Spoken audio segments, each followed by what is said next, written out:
Welcome to the Tactical Cyber Podcast, where we transform strategic cyber insights into actionable tactics for everyday implementation. Join your hosts, retired FBI Supervisory Special Agent Darren Mott and Risk Advisory Practice Leader at Warren Averett, Paul Perry. Together, they bring decades of experience from the front lines of cybersecurity and risk management to help business owners and individuals take the actions that will keep their business and personal digital data safe. Each episode, we delve into the world of cybersecurity, sharing real-world experiences, expert interviews, and practical tips to safeguard your digital landscape. It's time to move past cyber strategies and start working cyber tactics. Hello, friends. It is, what is today? Monday. It's Tuesday. Yesterday was Monday. It's Tuesday, September 3rd, 2024. This is the Tactical Cyber Podcast. I am your host and live stream. I'm your host, retired FBI Supervisory Special Agent Darren Mott. Let me bring in my co-host, Paul Perry from Warren Averett. Paul. What's up, Darren? How are you? Good to see you.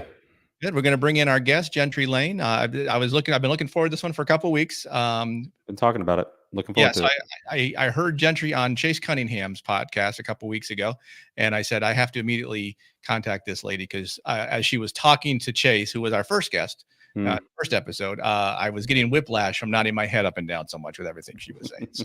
So we'll bring her in a minute, but we want to get right to the news of the day first. So I'll bring up mine real quick, and this one kind of ties into what we're going to talk about today, because today we're going to talk about I'm looking for my military or law enforcement deterrence. Which one is better? Can they do the things together? How do we use those two deterrent mechanisms in the cyber domain, right? And it's complicated because you have the military has certain requirements and authorizations that they can do, or authorities rather. The law enforcement has certain authorities that they can and can't do. So how do we find the best thing to do with all that? But this particular article kind of brings this into place because, when you think of the military deterrence in the cyber realm, you're thinking cyber warfare deterrence.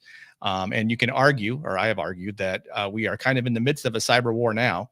If you look at the cyber attacks targeting critical infrastructure. So Halliburton, a fairly large oil company, or energy company, confirmed its systems were hacked, and then intruders accessed and exfiltrated information following a cyber attack last week. Now, they didn't really get into the details of what that cyber attack was. My guess, it's probably ransomware with a data exfiltration component, because that's kind of how ransomware is working now. And that's how all of these things are going on. The one thing we probably never learn, because we never learn this in any of these, is how it happened. We may find out who the actors are, because if the actors actually exfiltrated data, don't get their ransom, they will threaten to publish what they stole. And then we'll know who it was. I mean, it seems like Ransom Hub is the group that's getting all the press lately. But ultimately, what will law enforcement do to this? They will go and they will perform some forensics, and they will say, sorry, that happened to you. And then we'll kind of end it. What will the military do? Probably they won't have authority to do much, though. This is likely Russian actors hitting critical infrastructure.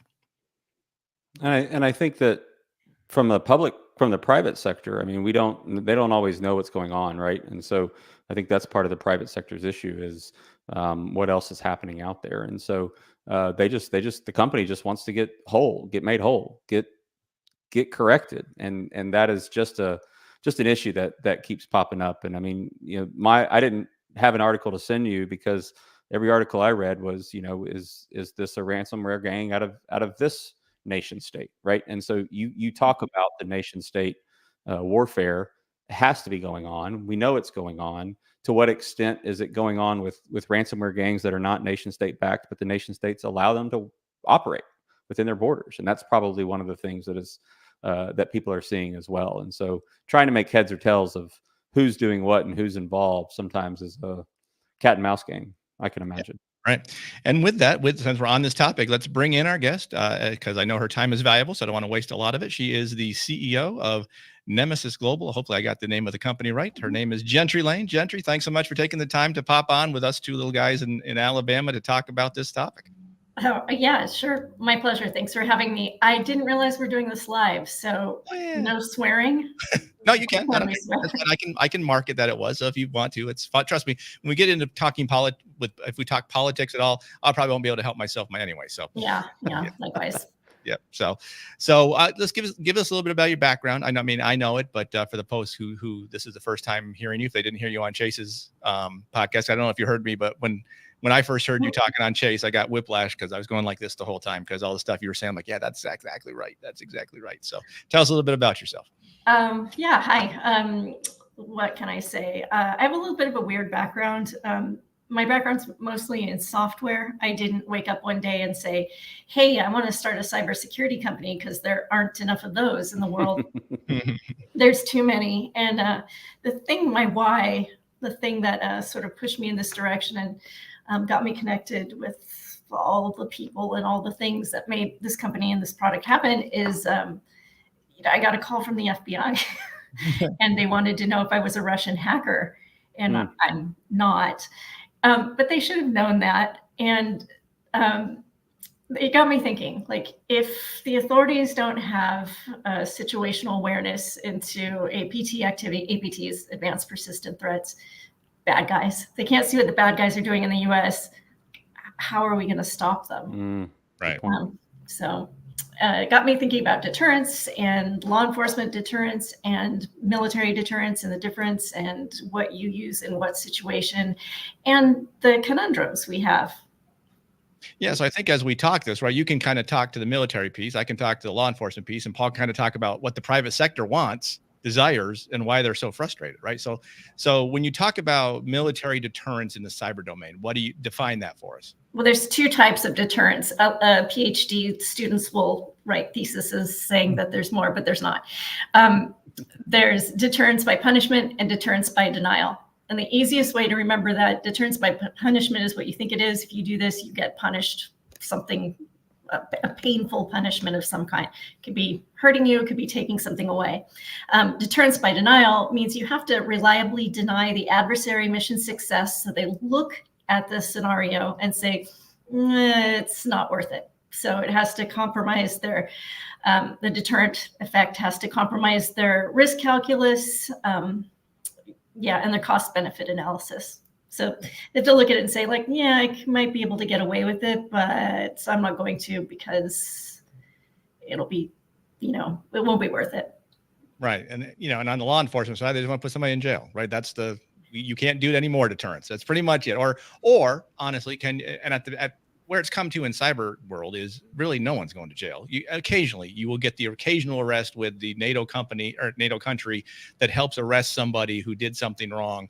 And they may get extradited and they may ultimately go to jail. But what, we've been seeing lately, the deterrence they can simply do, and it's not even really deterrence. If you look at the ransomware groups, is to take down their infrastructure, right? To find their dark website where they're sharing all the information they stole. Well, and I've said this many times on my other podcasts, is that's great that you did that, but they have 5 other backups that they're just going to bring online tomorrow, right? So I mean, again, you still have to do that. The Department of Justice can't just say, well, we're just going to raise up our hand and say, if you're overseas, you're good to go. Have at it. We can't really help you. And in 2007, 2008, when I was with the FBI, I started a thing at headquarters to try to work with the Russians on this kind of stuff. So I got to go to Russia several times, and I got to go to the Hermitage after having a lunch with the Russians, with all they did was, serve us vodka and say, hey, you're not going to go walk around the Hermitage for 4 hours. So I saw Fabergé eggs 3 times. They always started at the same spot, and it's supposed to be a very lovely museum. I remember very little of it because I had a lot of vodka before they took me there. And no one ever, we solved very little, honestly.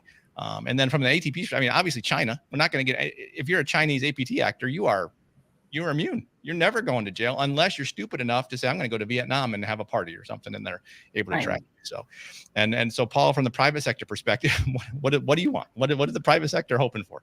Yeah, that's a good question, Darren. And Gentry, nice to meet you and glad to have you on the podcast. I think that the private sector just doesn't understand everything that y'all just said. Like, to a basic degree, they just want to know, as a company that's been hacked, how do I get corrected? Who corrects me? And what happens to the person that did this to me? Unfortunately, as you probably can allude to, and I always tell people in all my presentations, look, this is a need to know industry. The military, the law enforcement will tell you when you need to know something. Otherwise, you just have to go with the assumption that they're doing something to help you. The problem is people in the private sector feel very defenseless, right? I can only do my stuff to protect my things.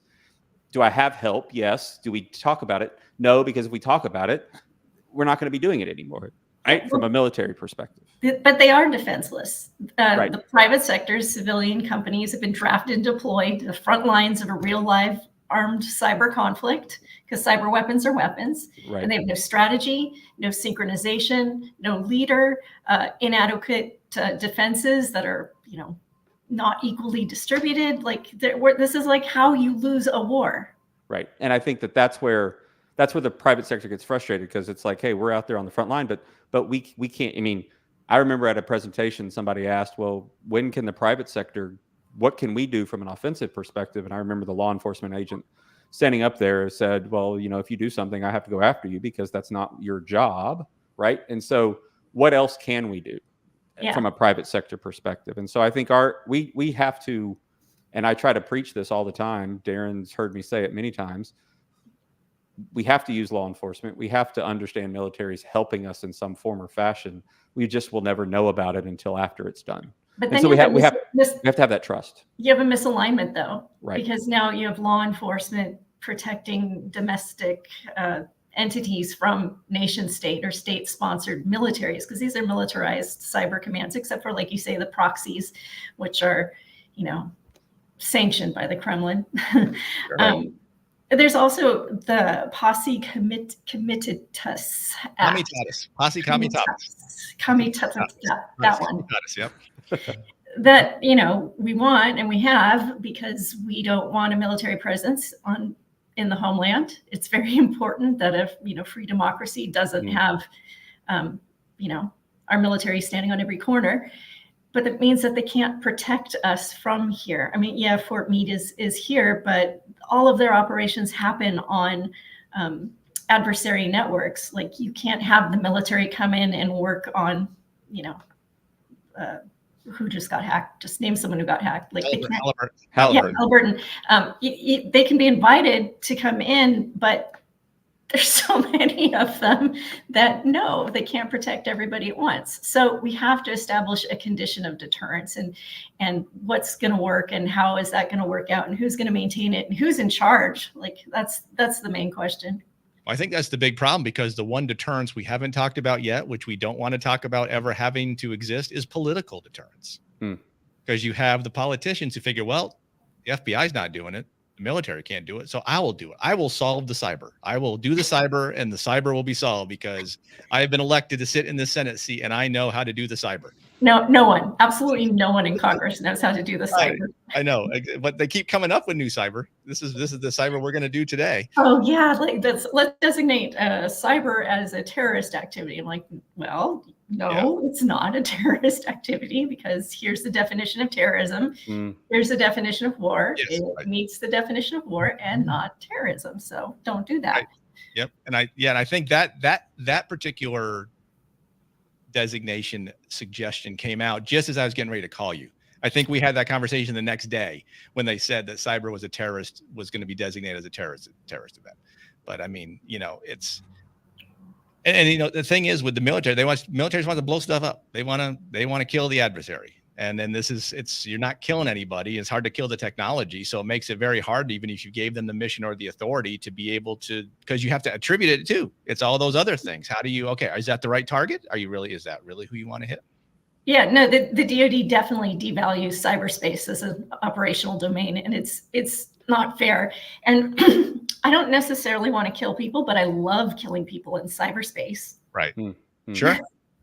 Yeah, and if you kill their infrastructure, you're killing their essence, right? Because they just can't do what they want to do. And it's not like, and let's be honest, it's not just the U.S. that is having this problem with figuring out how to do military deterrence. All of our NATO allies, when you arrest someone, when the FBI arrests somebody in the Ukraine, clearly Ukrainian government and other associated countries in NATO, Denmark, or not Denmark, but the Netherlands is one I always think, because they're very friendly to us. They clearly can do it. So, they have different authorities. Why aren't they doing it? Why aren't other countries taking their military and doing the same thing? I think it's a global issue. The only people who aren't having a problem with the military doing it are the APT countries. Have no problem with their military doing it. Well, because if one country does have an established condition of deterrence, it only protects that country. The bad guys are going to go, we'll just go to the next country next to them. So everybody has to be on the same page. Getting everyone on the same page is really, really, really hard. I have a position in NATO also. I think I forgot to say that. So everyone thinks that NATO is this big organized thing, and like all the member countries come together and they say, oh yes, we will all do this, we will all do that. It's the exact opposite. Like, if Finland says we're going to do this, Sweden doesn't, and it's a mess. And clearly, what is it? Is it clause 5? What is the TAC one? Article 5. Article 5, right? Article 5. If the UK is bombed by China, NATO will come to its defense, right? Mm-hmm. Okay, well, everybody's getting bombed by China now, but no one's going to anybody's defense. Exactly what you said, right? So yeah, it's also because like I said, we devalue the domain, and we're using the wrong metrics for damage. Like the DoD doesn't have a BDA, it doesn't have a battle damage assessment for blue space. So like when the bad guys attack us, we just quick fix it. Triage is not the best way of doing things. We would never do that, and if it were a kinetic effect. But yeah, because we don't have a battle damage assessment framework, we're using frameworks from physical domains. And I get it, but rubble is not, rubble and body count is not the accurate way to assess cyber domain damage. It's more about pain and quantifying pain, which we know how to do. Right. In 2012, President Obama came out with his initial write-up for OFCO and offensive cyber operations, defensive cyber operations. And I don't know if it ever got signed. I don't know if do you remember? I remember seeing the first draft of it come out in 2012, and I don't know if it ever went anywhere. Go ahead. We're doing OCO and DC. Yeah, sure. But this was like some kind of new methodology. This is what you will and won't do. And that's in that arena, when you're talking, and the entities that do it are all at top secret level. So you're never going to know that it happens, right? So you can't even benefit from doing it because you can't tell the companies you're protecting that you're doing it for them. I remember getting these documents from the NSA and saying, go talk to this company that they've been hacked because here's their data, but you can't tell them the IP address it came from. So how are they supposed to find it? Can't give you any information on it because I understand the rationale for it, but it's an ineffective anything, really. Yeah. they do. They use intermediaries like you, like me, like we. Right. Yeah. Yep. So, Gentry, how do we make this? How do we have effective solutions around deterrence? Like, what is, like, crystal ball? What's the ultimate answer? Cost is no option, and there's collaboration across the table, because that's got to be one of the heaviest lifts is the collaboration amongst all the different entities. But what does effective deterrence solutions look like? Yeah, the collaboration, you definitely have to lead with a carrot, not follow with a stick. US is not great about that. It's not like a theory of mine, or it is a theory, but the DoD and DHS gave me millions of dollars to figure this out. Like, can we operationalize deterrence in the cyber domain? And which one is it going to be? Is it deterrence by punishment or deterrence by denial? Has to be deterrence by denial. Deterrence by punishment, we can't keep up. And then how do you operationalize deterrence by denial? And we looked at that. My team, I was working at, I'm not going to say which one online, but I was working at one of the federally funded research and development labs, top secret lab, working on top secret stuff. And this is what we were working on. How do we establish a condition of deterrence in the cyber domain, just like we have in all the other warfighting domains? Because deterrence by denial is what's keeping them out from attacking us. They could attack us land, sea, air. They could, like, all the bad air, our northern border is wide open. Any bad guy can come in if they want, but they don't. So why not? And so we figured out the things, that we need, the capability gaps that we don't have in the cyber domain, and how we figured out how to put them there. And that's what my company does. It's a big global, I don't want to do like a sales pitch here though, but it's a big global interoperable cyber defense platform. It's infrastructure for the cyber domain. That's what we needed. We need like a big mechanism like radar that gives us, traditional visibility, early warning, one global interoperable system that everybody, civilian sector and militaries and, allied and unallied militaries can all tap into, just for the good guys only, kind of like SWIFT, the SWIFT financial industry thing network. The money transfer portal for the international. Yeah. So Russia and China aren't on it, and it puts them at a big disadvantage. So how do we do that? Like, how do we get this everybody on the same page? And that's what we did. We used a bunch of fancy math for early detection, rapid attribution, streamlined intelligence sharing in a totally privacy preserving way, because nobody wants the government in their computer. Right. I mean, even I don't, and we know. So yeah, it's complicated is the answer, but it's possible. And it's totally hilarious too, because look, this was a government grant, government funding, and a significant amount. Does the DoD use our software? No, it's impossible. But is NATO using it? Yes. It's ridiculous. Well, the DoD not using it because it's not ATO'd yet? Is that their issue? Yeah, like stupid things like that. Right. So So ATO, for those who are not in the defense field, is a authority to operate. Basically, you have to do all of this stuff to show the DoD that your system complies with what they think is the requirement to be able to be part of their system. Even though I had to have like super high security clearance to be able to understand what their system was, to build this just for their system. So we're waiting. Right. Well, there will be a politician that will cyber it for you and make it work, I'm sure. Oh God.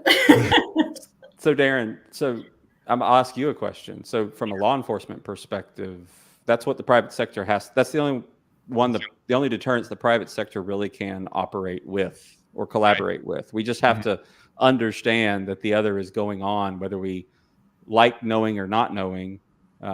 That's the only way we can do it is with law enforcement deterrence. Is that correct? Yeah, that's all. Right. If you're private sector, you're not calling the Pentagon saying, "Hey, someone's in my system. Can you help me out?" But even honestly, if you go to the FBI, you go to Secret Service, because those are, from a federal perspective, those are the two main federal entities. CISA is more of a proactive, not really a reactive entity per se. They'd like to be, but they're not so much. But Secret Service is only going to deal with financial oriented type stuff. And the FBI kind of has the mandate for a bunch of other crap.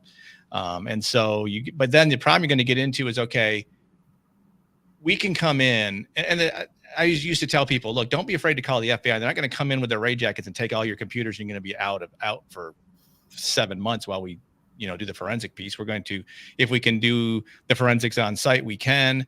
If we determine we don't need to do forensics because we know it's this particular ransomware group, and maybe we have a key, maybe we don't, or just do your backups, then that's kind of the only approach you can call your local law enforcement. They're probably going to say call FBI or call the service. Well, what if you didn't have to call anyone? What if the authorities could see APT behavior without seeing inside your computer? That would be great. Right. That's what we're doing. Yeah, and are there the personnel to do it? Right? Is that another issue? Is that a resource issue now too, that you have this? Okay. Yeah, I know. But I mean, that's the problem, because the people that really need to be watched the most are companies that nobody's ever heard of, like critical infrastructure. Everyone thinks of water and electricity, but I'm worried about the cold storage, medical transport facility that only has 5 endpoints. So of course they don't have a CISO. They have the guy who changes the toner is the guy who does their cybersecurity. And that's what I'm worried about, because if that goes offline, then we don't have vaccines. Like it's weird companies that you've never heard of, or the regular world has never heard of. Those are the ones that need more protection than everybody else. Sure. And let me ask this question. What is their presence? Like if I'm an APT actor, is it easy for me to find who they are and where they are? Are they that much exposed that it's certainly detectable, even though the rest of the world doesn't know it exists? Well, yeah, DHS made a list. Oh, there you go. You got compromised. That was my guess. Yeah, DHS used CrowdStrike. Oh, yeah. And then also they're in every insurance company. Oh, yeah. True. Yeah. And lawyers. So that's their directory. Some APTs, I did an analysis that was really funny, or it's not funny, it's horrible, but the NSA didn't know this. Some we're trying to figure out, how they discern how they choose their targets. Some APT groups go by region, some go by vertical, and one goes alphabetically. Like literally, people show up and they're like, "Here's a list of accountants, hack them all." Wow. And then, well, and I think that's also private sector's concern, or I will say issue is they all say, I don't have anything anybody wants, right? Well, you've got information and you've got cash. That's what everybody wants, right? Mm-hmm. And people just want to make a splash. And where do you find these people? Well, if they're a startup company, they're telling everybody and their brother, hey, we're a startup company. This is what we do. We're the only one that does it. We need funding. Well, guess where that funding comes from? And then guess what happens, right? So it's companies are unaware of the public presence they're creating when they're just trying to run their business. 100%. Right? Yeah. And China is all over that adversary capital. And they're not thinking of, they think of IT. I've always said this from a culture perspective, everybody from a private sector looks at information technology, looks at information systems and security as an expense. And it's like, you cannot treat it as an expense. You have to treat it as a revenue protector, because if you don't have it, you don't have revenue. And that mindset has to change, right? And nothing military or law enforcement is going to change that. That starts within the private sector. That starts within the culture and the governance of the organization. And that's why there's a need for more governance around information security as it relates to the private sector. We can look at the military, we can look at law enforcement and say, hey, this is what we should be doing. And we need to know who those people are. Don't, like we've said it before on many podcasts, Darren, this one and others, don't let the day you have a breach, the day you introduce yourself to the local law enforcement. Like you've got to know who they are beforehand, and you've got to be proactive. That's the only thing we can do. Unfortunately, we have humans that work for us. They're going to make errors. They're going to get compromised, especially if it's something like from China, and you're getting people infiltrated and here's $50,000. What do you have? You know, that kind of thing. You've got to understand that that's the way it's happening, and you've got to protect yourself, because military law enforcement can only do so much. Oh yeah, absolutely. So how do we get to, so I think one of the big issues between military and law enforcement is the lack of information sharing. Now we've talked on this podcast about the lack of sharing between the public and private sector. And certainly there's been talk about it forever that we need to, be able to share information between the public and private sector. But then the problem gets into who's going to maintain that, who's going to run that, and all that other stuff. But I think there's even a larger issue amongst the three-letter agencies. At least, certainly we have liaisons, right? The FBI has liaisons within DOD, within NSA, within CIA, and then they all have liaisons back to us. But there's always that, for lack of a better way to say it, dick length contest, right? And so the ability to share that information, I think that's where we fall down as a country as well, is the organizations just don't want to share, are afraid that if they share it, it's going to impact their budget at the end of the year or something. But like fine. So the government can keep being stupid. They don't have to share, because 85% of the attack surface is in the private sector. Like my main thing with us, we know that Russia attacks Estonia, Latvia, Lithuania first. They try out their TTP there. If it works, then they'll use it on Poland and Ukraine, and then here. So we really need to know what's happening in those countries first. So it was super important to get into their networks and get a foothold into their intelligence. And they have like minuscule, one country literally has a cyber command of 25 people. And get them the situational awareness so we can see what's happening there, and then share it with the civilian sector even before I share it with the government. Yeah, but the problem is we just don't. The companies get compromised, and I don't know if this is a global problem. It probably is, but they don't want to say, they don't want to do the postmortem. Here's how we got hacked. Here's what happened. Here's the TTPs. Here's what you need to know. Yeah, no, totally. And can you blame them, because it's super expensive? Yeah. And you have to have a person. And that's another whole problem with the cybersecurity industry. We make everything expensive, everything complicated, everything, with so much jargon and like almost arrogance that to have people think that they can't understand it. It's not that hard. Yeah, and the other part is the media doesn't portray it right either. That's the hard part. Is it's displayed like, when CrowdStrike happened, I was on the TV 4 times that day on 4 different TV stations on 4 different states, because I said, hey, can you come talk to us about CrowdStrike? And I had to say, someone wrote the code wrong. Right. The problem is, sure, it was bad. Sure, they did it right. They should have tested it, should have rolled it out. bit by bit. But everybody thinks everybody gets hard. Cyber's hard. I don't understand it. And really it's just a tool, and bad guys are just using the tool better than the good guys are using the tool to stop the bad guys. And I always say it's just like a regular old robbery or, break-in. You have to get initial access, and then you have to evade detection. And then it's not, if you look at it from that point of view, it's easier, I think, for the general public to understand. So it is, but then you don't have a face to put with it, right? On a physical robbery, you've got a camera, probably you've got a physical being. We don't know if it's the 35-year-old in China or the 12-year-old down the street, right?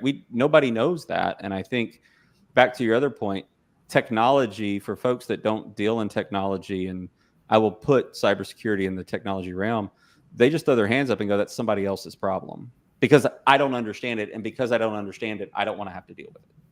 Right. And so I tell people all the time in my presentations, look, I'm not asking you to write code. I'm not asking you to understand what the code says. I'm asking you to understand why it's there and what is important. And if you can understand that, then you can understand the other aspect. People don't get it, and nor do they want to. And it's, hey, I'm not the IT guy. That's somebody else's problem. I'm just over here doing X, Y, or Z for my company. It has nothing to do with technology. Don't ask me questions. And I think that's part of the culture issue is we've got to create a better awareness so that everybody thinks that way, and it helps the collective whole, right? Yeah, 1,000%. So you're queen for a day. How do you solve it? Oh, I did. That's what my company does. So how do we get it past where it is now? Like we're stuck with, it's. But again, if I polled 100 people, I'm not sure if they'd ever heard of your company. Maybe that's by design, right? Yeah, that's totally by design. Yeah, because the bad guys would say, "Hey, let's go find out what these people are doing and why they're causing us such pain." Yeah, and on LinkedIn, it looks like we only have 3 people working there. It's no, but is it working well in the countries that are at least allowing you to do it? Yes, because I built it. Yeah, so. And so I love that. Do they not require either the military or the law enforcement? Is prevent it? So I'm assuming it's preventing it before it gets to that point, right? No, it actually doesn't prevent. Anybody who says they can detect and prevent are lying. You can only do one of them well. So we just detect, and we detect way earlier than everybody else. And either it alerts the person who's on staff, and it shows you like exactly where you need to look, not only just on the computer, but in each of the systems, or it alerts the SOC and the COOP in the background that will come out and help them. But again, it's like super automatic. They don't need to, you don't need a forensic expert, but it's running like forensics proactively at scale to find the bad guys while they're still in memory. So 4 times earlier, way earlier than everybody else. But again, that's just a party trick. That's just neat. The main part of it is the connecting. And like you asked earlier, nobody wants to share information, but because the way we share it in the cyber domain is so stupid. Why, who shares information really well? The financial industry, like our credit cards. They're accurate, they're secure, we trust them, and they work every time. What's it sharing? Binary data. That's what I'm sharing.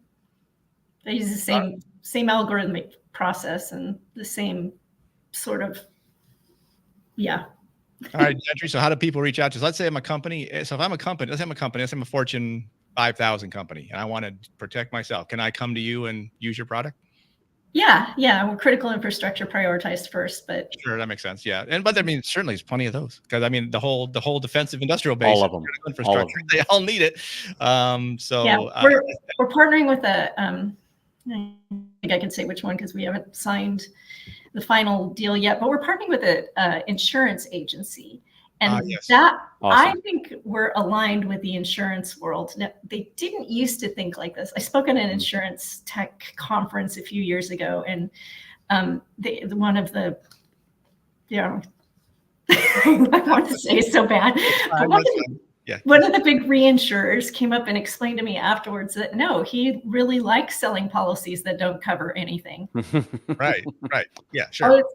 I was like, oh my God, that's not sustainable. Now they're starting to figure it out. And there's a couple really good cyber or insurance companies that have. Yeah, because they're focused on that, right? They want, because they know everybody wants cyber insurance, problem they get into is they don't do what they need to do to keep their controls in place so that when they have a claim, they can say, we still did everything right. So you still have to, so you didn't have to pay it. But the insurance company, like you said, the old ones don't want them to do anything right because they can say, hey, sorry, this clause, you didn't meet this clause, so we don't have to pay out. It should be required. And Paul, to your point earlier about regulation, like, this is the only time in your life you're going to hear me say, I think we should have more regulation. But but yeah, Right. it should be required. And the sort of regulation or relationship we should have is like the FAA, Federal Aviation. Mm-hmm. Like, they work together really well. It's not an antagonistic relationship, airlines and the FAA. We need something like that. And from the insurance perspective, a lot of times people will say, yes, we do this. And it's self-reporting, right? And that's the problem. We've seen that too often where 12 questions were asked, they answered yes, and 11 were false, right? Yeah. That's going to get them not getting any help. And then they're going to even be more frustrated with law enforcement and military, and nobody else is helping me, and I don't have any help on this. And it's like, well, you've got to turn the responsibility on yourself to some degree. And if you can show you've done it all, then yes, you should get some help. But if you falsely say I'm doing this, that's a major issue. Yeah. So we have a question from LinkedIn. Daniel Bruner wants to know, how do you feel about military conducting cyber operations on U.S.? Well, we tried to talk about Posse Comitatus. You can't really do it, but yeah, there you go. It's conflict. Okay, so Daniel's a former viewer.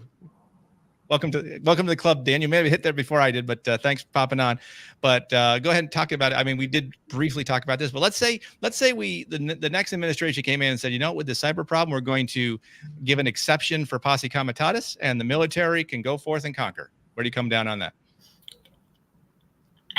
Yeah, that means the civilian sector are responsible for defending themselves. So like everybody can have a surface to air missile on their ceiling on their roof as well. No, only for cyber. Okay. So let's say you can have the military come in and do offensive cyber operations against if you want. Yeah, so they can come in and they can hack back. They just say that. That happens a little bit, but it's not. It's too big. Like, you know. We don't have enough people to do it. We have way more companies than we have cyber commandos. So, and it comes down to the same thing we talked about earlier: attribution. Okay, sure, you got hacked. How do you know where you're going? How do you know who you're going to attack against? So, and sadly, it's never going to come to this point. For that simple reason, is because DoD is going to be they don't want to hit the wrong target, right? I mean, they're concerned about collateral damage. So I guess that would be the concern if you hit the wrong target, even cyber wise. I mean, let's say you hit the wrong country's energy infrastructure. Yeah. They're going to be pretty pissed, and that's going to be a little different than just a simple hack. It's going to be considered an act of war. But we don't do that. We don't attack civilian critical infrastructure. Yeah, we sure. We play by the rules. But we could. I know. Yeah. Trust me, I want to. Well, Gentry, if people want to locate you or find you, how can they do so? LinkedIn. Is this where we're broadcasting live? Yeah, LinkedIn and YouTube. Actually, I have a banner here with your LinkedIn information, if I can bring it up. Awesome. My email is glane@nemesis-global.com. Nemesis is the Greek goddess of divine retribution. Very nice. Interesting. Excellent. Well, thank you so much for taking the time Absolutely. to come here and pop on with us. I appreciate it. It's a great conversation, and it's something I'm sure will be a long-standing conversation amongst a lot of cyber groups going forward, because it's just a problem this law enforcement or military, which way are we going, is going to be a constant drumbeat, because they're the only two that can really deter correctly. Yeah. And both. There should be both. Right. I don't know yet how to integrate them so they force multiply each other. But yeah, the FBI has a huge advantage in this domain, and they are not working with the DoD. And right. Yeah, it's crazy. But the whole thing is, we need to talk about this more, because there's also like no place. There's no, like I always say, there's no shelling for the cyber domain. There's no place where people are making up policy, but actual operators aren't really talking about tactics and operations like this. So I really appreciate it. Because they're talking strategy. They just want to talk the strategy, and we want to talk the tactics. So hopefully we've solved most of it here today. So We solved everything. People If can only watch that. people would listen to us. problem solved. So Gentry, thanks so much for taking the time. Thank You have you. a great rest of your day, and hopefully we'll talk soon. Thank you guys. Ciao, ciao. Bye. All right. Well, there Good discussion, Darren. Good guest, because the private sector doesn't talk deterrence from that perspective. They just say somebody's doing something. right. And so it's good for them to have the discussion, to hear the discussion, to create the awareness. You know, it's not tactical, but it's at least putting it on our radar so that we understand what is happening, and that there are people trying to help us. Right. And there's stuff going right. There's stuff going on at NSA and Right. DOD, but it's all it's all Oklahoma's. It's outside of the It country. has, You're really it not has doing to be. domestic. It has to be, right. But that's where the deterrence can happen. If you can stop it before it comes here. And I Right. think her deterrence product that Nemesis Global has, if I had a company, I would say how much and can you come in and put it in?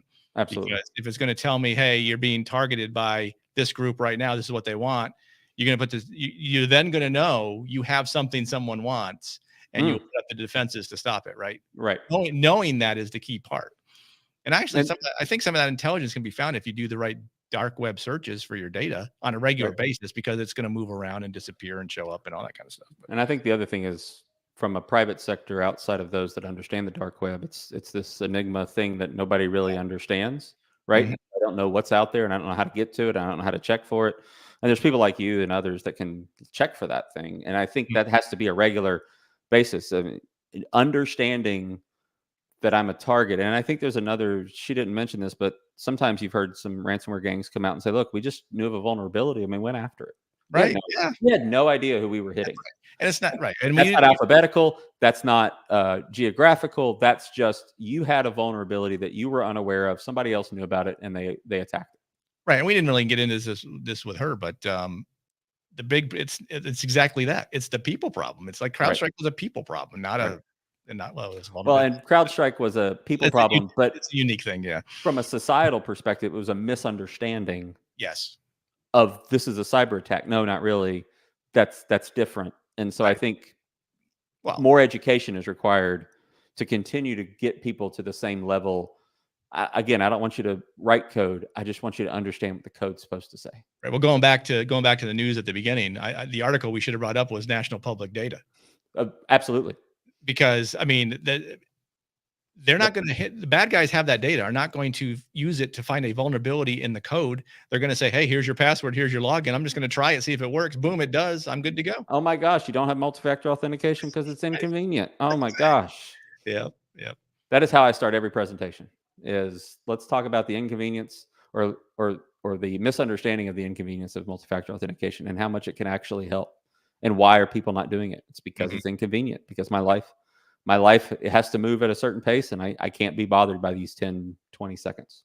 Right. Exactly. Crazy. All right. Well, it's the same thing we hit on almost every week. Well, Paul, what do you got for the week? Any big conferences coming up? This week, no. I've got 4 or 5 cyber presentations over the rest of the month. So it's a good discussion. It's a good talk about governance. It's a good talk about you've got to be bought in on all sides. And I think that's what we try to push that. We try to push culture. Hey, you've got to change your culture. You've got to have a culture of awareness.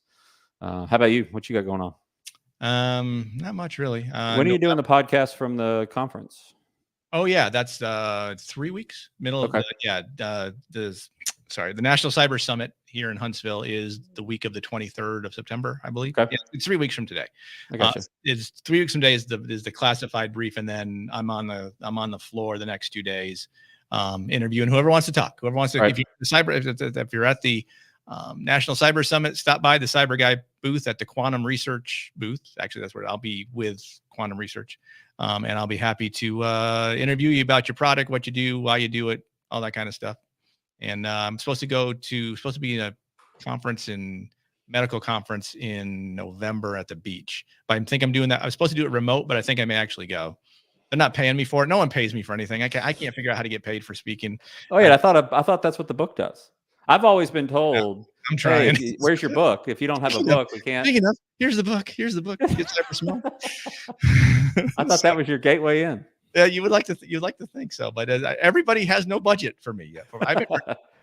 This is just a funny story. A couple of years ago, I spoke at the Alabama Insurance whatever their annual thing at Tuscaloosa, right? It was this big ballroom on the campus, and they said, "Hey, we can't pay for you to speak, but we'd like you to be a keynote, and we'll pay for your hotel room." Like, that's fine, whatever. Right. And I get up there, and the first slide they show before I come up is, "Here's our 75 sponsors."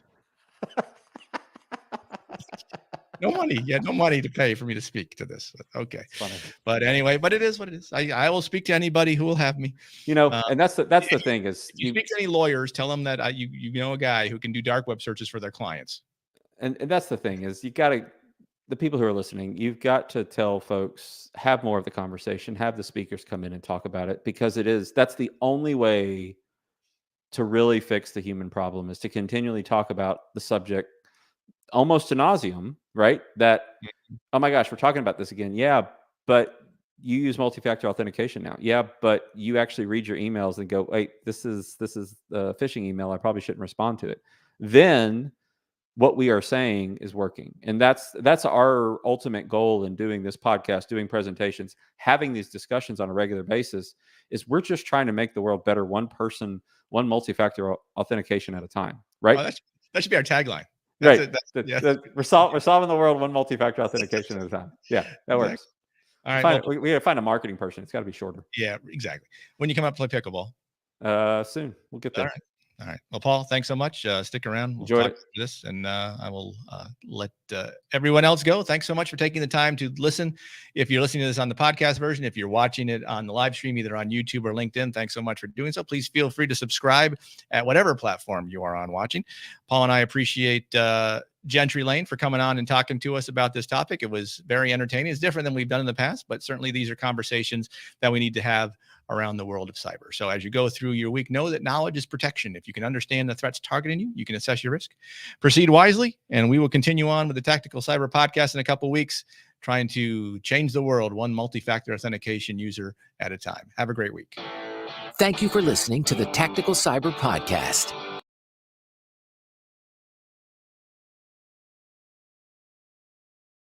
Reflect the official policy or position of their respective employers. If you have thoughts, comments, or suggestions on the Tactical Cyber Podcast, email Darren at thecyberguy.com. You can also follow Darren and Paul on LinkedIn at linkedin.com/in/Darren Mott or linkedin.com/in/Paul M. Perry CPA. Paul Perry is a member of Warren Averett CPAs and Advisors, where he leads the firm's risk advisory and assurance services team, a group dedicated to optimizing businesses' financial, operational, and technology controls so that organizations can make strategic choices for sustained growth. Learn more at warrenaverett.com. Stay safe, stay secure, and we'll see you next time.